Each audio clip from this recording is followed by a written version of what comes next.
Ya, mikrofon dia. Mic on. Okey. Okey. Kalau kita baca dalam satu ayat Quran tu, Allah sebut kalau dalam surah Az-Zumar 39:18. Orang Islam ni dia minta dengar semua pandangan dan ambil yang mana yang terbaik. Mana dekat situ, Allah bukan suruh kita gongkong dalam mana-mana mazhab sebenarnya. Allah suruh dengar semua pandangan dan ambil yang mana terbaik. Dan ada antara ayat lain Allah sebut, jangan kamu bergolong-golongan. Okey? Kadang-kadang kita tengok sekarang ni, Islam sekarang ni dah banyak bergolong-golongan. Syiah ke Sunni ke ataupun apa-apa saja gelaran lah. Macam mana kita nak bawa ke arah Islam ni, macam mana Nabi Muhammad bawa, tanpa wujudnya golong dan bergolong-golongan ni. Kadang-kadang satu golongan dia menggelar diri mereka, tak kisahlah Salafi ke, ada yang menggelar diri mereka Sunni ke, Syiah ke, apa semua ke. Padahal benda ni tak wujud pun sebenarnya. Benda ni wujud selepas kewafatan Nabi. Sebelum kewafatan Nabi, benda ni tak ada. Tak ada cerita Syiah, tak ada cerita Sunni apa semua ni. Dan larangan Allah tu jelas, jangan kamu bergolong-golongan. Dan Allah sebut, surah Az-Zumar 39:18, kamu dengar semua pandangan dan ambil yang mana yang terbaik. Mengenai ayat muhkamat dan mustabihat tu, kalau kita tengok pada Quran, sebagian Allah sebut, sebagian besar daripada ayat Quran tu adalah muhkamat. Dan ada dia katakan ada dan ada ayat-ayat dia panggilkan dalam mustabihat. Mustabihat ni dia boleh katakan ayat-ayat yang dia katakan perumpamaan saja sebenarnya. Perumpamaan. Allah bagi perumpamaan supaya kita lebih faham apa yang sebenarnya untuk kita kefahaman kepada wahyu Allah tu. Okey, itu sajalah yang saya boleh beritahu, saya bincang sikit macam tu je lah. Okey. Banyak point. Saya takut saya tak boleh address semua. Point yang nombor satu, menarik Az-Zumar surah ke 39 ayat 18. Okey, tuan, saya nak perkenal sikit surah Az-Zumar. Surah Az-Zumar ni akidah kita, tuan baca Az-Zumar pun dah cukup padu. Akidah kita selaku Muslim ni baca Az-Zumar tu daripada awal sampai habis memang cerita akidah dan of course syirik dengan cukup padu lah Az-Zumar. Baik. Sahabat kita dia quote Az-Zumar ayat 18. Saya nak awal sikit ayat 17. Kita baca start ayat 17 pergi ayat 18 sebab supaya kita nampak konteks. Ayat 17 Allah sebut, ya ibad fattaquni, wahai hamba takwa kepada aku. Wallazina jtanabut taghut an ya'buduha. Siapakah hamba yang takwa kepada aku, Allah? Orang-orang yang menjauhi taghut daripada mengabdikan diri kepada taghut tu. Wa anabu ilallah, rujuk patah balik mai dekat Allah. Lahum busyra. Siapa yang takwa kepada Allah, dia menjauhi taghut, dia datang balik kepada Allah, untuk orang macam ni khabar gembira. Fabashshir ibad, sampaikan khabar gembira dekat hamba yang macam ni. Tuan-tuan, hamba ni dia buat apa? Dia ikut taghut. Allah kata silap tu mai belah sini, mai belah sini. Lalu dia pun pilih untuk datang kepada Allah, tinggal taghut, beri khabar gembira kepada hamba ini. Baru masuk ayat 18 yang sahabat kita komen tadi.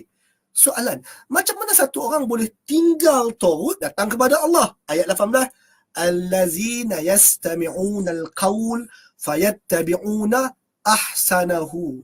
Orang yang mendengar qaul. Qaul maksudnya petikan, quote. Orang lain sebut dia dengar. So dia quote balik. Tuan-tuan pernah dengar kan qaul dalam mazhab Syafi'i, qaul sekian. Qaul tu maksudnya orang lain punya perkataan tapi dia petik, dia quote. Maka Allah kata, siapa dia hamba Allah yang meninggalkan taghut, Allah nak bagi khabar gembira ni? Orang yang mendengar qaul, mendengar petikan daripada orang tu. Dia dengar Abu Bakar kata apa sikit, dia balik fikir. Dia dengar Abu Jahal kata apa sikit, dia balik fikir. Dia dengar apa Yahudi cakap sikit, dia balik fikir. Dia buka Google, dia dengar sikit. Dia main live malam ni, dia maki-maki. Lepas tu dia fikir sekejap. Lepas tu esok dia tak maki dah, dia start tanya. Dia mendengar beberapa qaul. Orang-orang yang mendengar qaul, fayattabi'una ahsanah. Lalu dia pilih untuk ikut yang paling baik. Ulaika allazina hadahumullah. Siapa yang buka ruang untuk diri dia dengar segala qaul, lalu dia pilih yang paling baik, orang macam ni Allah akan bawa dia datang kepada Allah.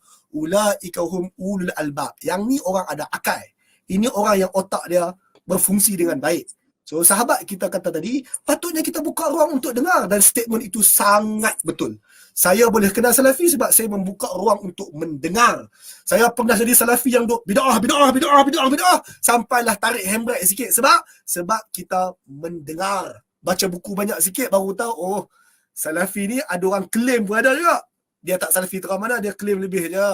Ada orang yang dia cukup mahir bab Dia cukup mahir bab zikir yang bid'ah. Tapi zikir yang sunnah tak kisah pun. Ada salafi jenis macam tu. Dia tahu puasa yang bid'ah. Apa dia? Nisfu Sya'ban bid'ah. Dia tahu. Istighamah dia tak buat pun. Bahkan tahu pun tak. Kita kata hari putih pun kadang-kadang dia tak tahu. Tapi dia mengaku salafi. Poin dia kat sini, ini orang yang tak membuka ruang untuk dengar. So Allah beri khabar gembira kepada orang yang pilih untuk dengar, lalu dia ikut yang paling baik. Saya nak tanya tuan-tuan, satu orang Hindu, dia buka ruang untuk dengar, lalu kerana dia membuka ruang untuk dengar, dia masuk dalam Kristian. Sebab lepas dia menimbang-nimbang antara Hindu dengan Kristian, dia masuk Kristian. Dia tak dengar Islam lagi, dia masuk Kristian. Saya tanya tuan-tuan, Alhamdulillah ke? Kita kata na'uzubillah, dia masuk Kristian. Dia Hindu. Alhamdulillah atau na'uzubillah? Kita kata Alhamdulillah. Sebab dia asalnya musyrik sembah 500 Tuhan, akhirnya dia masuk Kristian sembah satu Tuhan. 3-1-1-3 fahamlah. Tapi poin dah satu Tuhan. Daripada musyrik jadi ahli kitab. Ahli kitab kira okey lah. Tuan-tuan, dalam agama kita, kafir ada dua. Ahli kitab, bagus. Musyrik, teruk. Dan yang lagi teruk adalah munafik. Tapi poin dekat sini adalah better jadi Kristian daripada jadi Hindu. Sekarang, yang mana lebih mudah? Tuan-tuan dakwah Kristian atau tuan-tuan dakwah Hindu? Agak-agak tuan-tuan lah. Mana lebih mudah? Dakwah Kristian atau dakwah Hindu? Kristian. Tuan-tuan dakwah Kristian. Kenapa dakwah Kristian lebih mudah? Kita sebut Ibrahim, dia kenal. Kita sebut Allah, dia kenal. Sebut Taurat, dia tahu. Kalau tiba-tiba Hindu tu bagi kita kata Babur Veda. Tuan-tuan pun tak tahu benda apa tu. Nak sebut pun tak reti.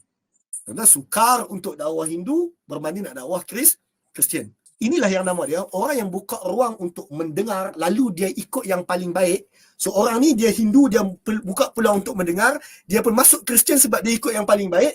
Ini jalan untuk dia datang kepada Allah. So ada kemungkinan tak orang tu satu hari dia akan masuk Islam kerana dia terus membuka ruang untuk mendengar? Jawapannya ya. Jawapannya adalah ya. Very red flag apabila guru tuan-tuan kata hang masuk aliran ni berhenti dengar dengan tu sebab dia ahli bid'ah. Tuan-tuan, ahli bid'ah ni senang sangat sebut ni. Asri tu pun ahli bid'ah ada orang sebut. Dr. Asri pun ahli bid'ah juga ada orang sebut. Ada isu tak cucuk vaksin pun tiba-tiba jadi ahli bid'ah lah. Tiba-tiba tak setuju bumi ni flat pun tiba-tiba jadi ahli bid'ah lah. Tuan-tuan, bermudah-mudahan sangat bagi kita kata ahli bid'ah jangan pergi dengar. Tuan-tuan, orang yang cakap begini adalah orang yang tidak praktikan ayat 18 surah Az-Zumar yang sahabat kita komen tadi. Sahabat kita juga beritahu kata Sunni, Syiah, Salafi, Asy'ariyah ni semua tak ada dulu. Dan statement tu betul. Statement tu betul. Soalan, apa kita nak buat supaya kembali kepada Quran dan Sunnah? Tuan-tuan, Sabah surah 34 ayat 46. Saya selalu pesan diri saya macam ni. Tuan-tuan, saya ni tak mahir menulis.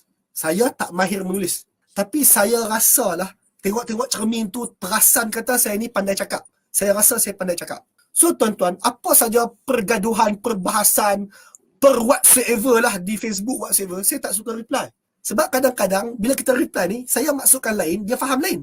Tapi kalau kita bercakap, kalau dia depan saya cakap, dia boleh faham. Apa saya nak sampai kat sini tuan-tuan? Saya tak suka untuk dakwah orang, ni yang dakwah nak bagi dia convert masuk kita, secara umum. Saya lebih suka untuk hang dengan aku dua orang aja. Allah sebut, surah Sabah 46. Innama qul Muhammad, kau bagi tahu dekat orang ramai ni. Ni, kita nak bagi tahu dekat berapa ratus orang ni. Mai kami nak bagi tahu kat berapa ratus orang yang ada malam ni. Innama a'idzukum biwahidah. Aku nak nasihat kalian, nak bagi konsultansi kepada kalian dengan satu perkara aja. Ambil yang ni dah, kalau tak ambil hak lain pun. Satu perkara ni je. Antaqumu lillah mathna wa furada. Mailah kalian berdikari sendiri datang kepada Allah berdua-dua ataupun berseorang-seorang. Summa tatafakkaru. Lepas tu kau balik kau fikirlah. Allah suruh Nabi Muhammad declare dekat Quraisy, ini surah Sabah, Allah suruh declare dekat Quraisy.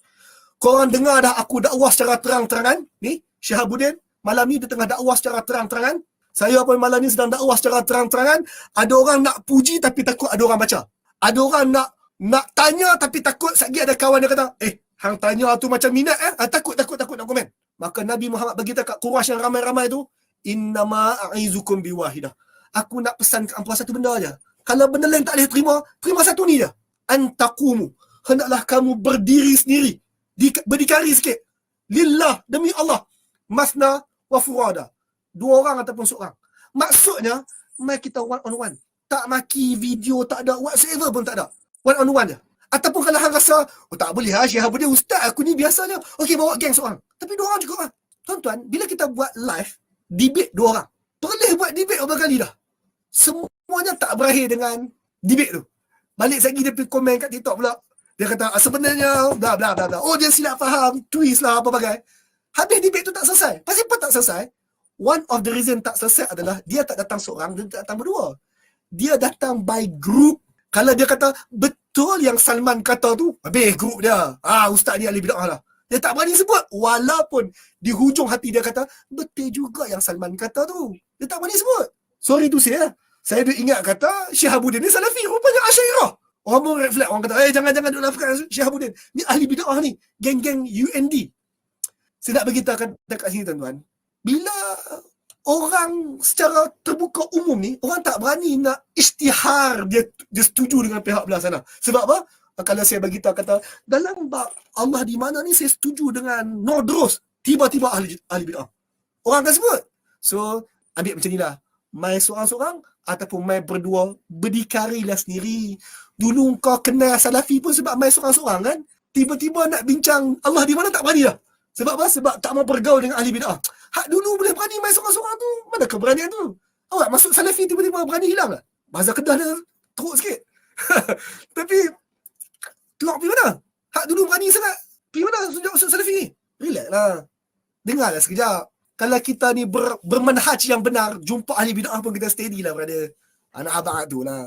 Dan tuan-tuan, isu Asyairah ke Salafiyah ke Syiah whatsoever ni tuan-tuan, dia masuk isu sama-sama, isu mutasyabihat. Saya nak sebut begini. Allah ajar kita agar tak bertegang urat atas isu-isu kecil. Al-Hajj 67. Likulli ummatin ja'alna mansakan hum nasikuhu. Setiap umat ada manasik, ada ritual, ada kaedah-kaedah tersendiri yang mereka buat. Fala yunazi'unnaka fil amr. Engkau Muhammad tak payah bertegang urat nak bergaduh isu manasik. Tuan-tuan, kadang-kadang kita bertegang urat ni isu lepas bagi salam nak angkat tangan doa ke, zikir kuat ke, zikir slow. Benda tu kita boleh bagi tahu pandangan kita, dia bagi tahu pandangan dia, kita buat yang kita, dia buat yang dia, dan habis. Kita kata yang awak buat tu bid'ah. Dia kata, tak, yang saya buat ni bid'ah hasanah. Okey, bye-bye. Lepas tu kita sembahyang sama-sama. Saya bangun zikir seorang-seorang, dia zikir ramai-ramai, dia baca doa ramai-ramai. Berarti itu cukup lah. Bila manasik berbeza, tak perlu bertegang urat. Dan ayat ni tuan-tuan, Allah tuju dekat Nabi Muhammad untuk cakap dekat Yahudi. Kita dengan Yahudi, umat yang sama. Tapi ada beza-beza sikit kan. Yang beza sikit-sikit tu tak payah bincang lebih-lebih lah. So sama lah dengan sahabat sama-sama Salafi, sama-sama Muslim ni pun. Setakat dia tak mau letak tangan kat dada nak straight, biarlah kat dia lah. Benda kecil-kecil ni cukup lah. Tak payahlah bertegang urat. Sebut kata tak menepati sunnah dan cukup.